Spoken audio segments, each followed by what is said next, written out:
नमस्कार सुस्वागतम welcome to my channel be good and do good.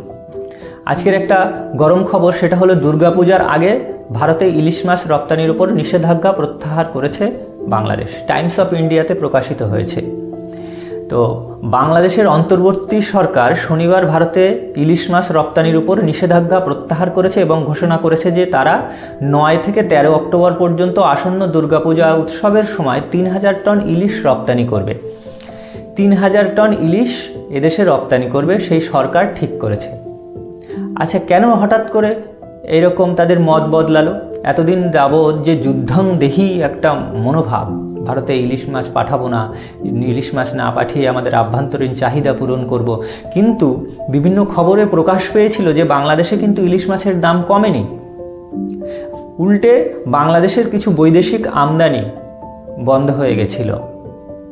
বাংলাদেশের বাণিজ্য মন্ত্রণালয় এক বিবৃতিতে বলেছে, রপ্তানিকারকদের আবেদনের প্রেক্ষিতে আসন্ন দুর্গাপূজা উপলক্ষে নির্দিষ্ট শর্ত পূরণ করে 3000 টন ইলিশ মাছ ভারতে রপ্তানির অনুমোদন দেওয়া হয়েছে। এখন সেই রপ্তানিকারক সংস্থা বলছে 3000 টন ইলিশ ভারতে পাঠানো হবে। রপ্তানিকারক সংস্থা কিন্তু আবেদন করেছে। আমাদের ভারতবর্ষের যারা মাছ আমদানি করে, যারা ব্যবসা করে, যে সমিতি আছে, তারা একবার বলেছিল যে আমাদের ভারতবর্ষকে দুর্গাপুজোর সময় মাছ দেয়া হোক। তারা রাজ্য সরকার না, তারা ভারত সরকার না, একটা সমিতি, একটা সংস্থা, তারা ব্যবসা করবে তাই বলেছে। আর সেই ঘটনা নিয়ে ওখানকার যে উপদেষ্টা মণ্ডলীর বড় বড় মন্ত্রী পর্যায়ের উপদেষ্টা, তারা লাফাতে শুরু করলো, আমরা ভারতকে মাছ দেব না। ভারত অনুরোধ করেছে, ভারত অনুরোধ করেনি, ভারত সরকার অনুরোধ করেনি, একটা সমিতি বলেছিল। আর সেই সমিতিদের বিবৃতিকে নিয়ে কিন্তু ওই লেভেলের মন্ত্রীরা বলে যাচ্ছে, মন্ত্রী লেভেলের মানুষজন বলে যাচ্ছে। তাহলে বুঝুন আপনাদের অওকাত কতখানি। সমিতিদের লেভেলে নিজেদেরকে নিচে নামিয়ে নিয়ে এসছেন। আপনারা ভারতের সঙ্গে মোকাবিলা করবেন?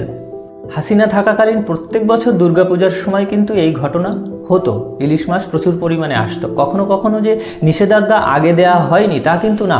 2012 সালে একবার ইলিশ রপ্তানির ওপর নিষেধাজ্ঞা দেওয়া হয়েছিল। 9 সেপ্টেম্বর এক চিঠিতে অ্যাসোসিয়েশনের সেক্রেটারি সৈয়দ আনোয়ার মকসুদ হাইলাইট করেন, বাংলাদেশের 2012 সালে ইলিশ রপ্তানির ওপর নিষেধাজ্ঞা জারি করলেও দেশটি সেপ্টেম্বরের প্রথম সপ্তাহ থেকে দুর্গাপূজা শেষ না হওয়া পর্যন্ত সীমিত আকারের রপ্তানির অনুমতি দিয়েছিল, গত 5 বছর সদিচ্ছার ইঙ্গিত হিসেবে।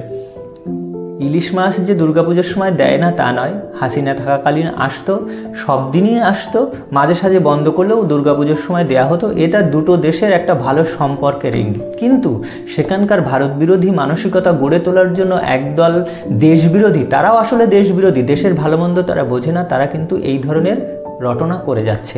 এর ফলে দেশের ক্ষতি হচ্ছে, দেশের ক্ষতি হচ্ছে, আমদানি ক্ষতি হচ্ছে। ভারত যদি রপ্তানি বন্ধ করে দেয়, এদেশ থেকে আলু, পেঁয়াজ, আদা, কাঁচা লঙ্কা, ডিম, চাল, চিনি, লবণ এগুলো যদি দেয়া বন্ধ করে দেয়, তাহলে দেশের হাল কী হবে সেটা বোঝার মতো তাদের ক্ষমতা নেই। যারা একটা পোশাক পরছে তাতে লেখা আছে আপনার সন্তানকে ভারত বিদ্বেষী বানান বলে ত্রাণ সামগ্রী বিলি করছে, এই ধরনের মানসিকতা নিয়ে চললে বাংলাদেশ কিন্তু বাংলাদেশ থাকবে না, পাকিস্তানের মতো হাল হবে। আর পাকিস্তানের মতো তো হাল হতে যাচ্ছে। শুনছি ইউনুস মিয়া যখন ইউএনএ যাবে তখন সেখানে শাহবাজের সঙ্গে বৈঠক হবে। কার সঙ্গে? পাকিস্তানের প্রধানমন্ত্রী শাহবাজ শরীফের সঙ্গে বৈঠক করবে। তা বৈঠকটা করবে কার সাথে? মোদি তো ক্যান্সেল করে দিয়েছে, মোদির সঙ্গে বৈঠক করার কোনো সুযোগ নেই। শাহবাজ শরীফও মোদির সঙ্গে বৈঠক করার জন্য কদিন থেকে বলছে যে বৈঠক করুন, বৈঠক করুন, তাও হচ্ছে না, কোনো রকম সুযোগ পাচ্ছে না।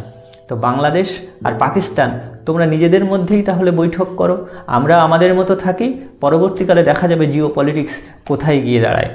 ভালো থাকুন, সুস্থ থাকুন, জয় হিন্দ, বন্দে মাতারাম।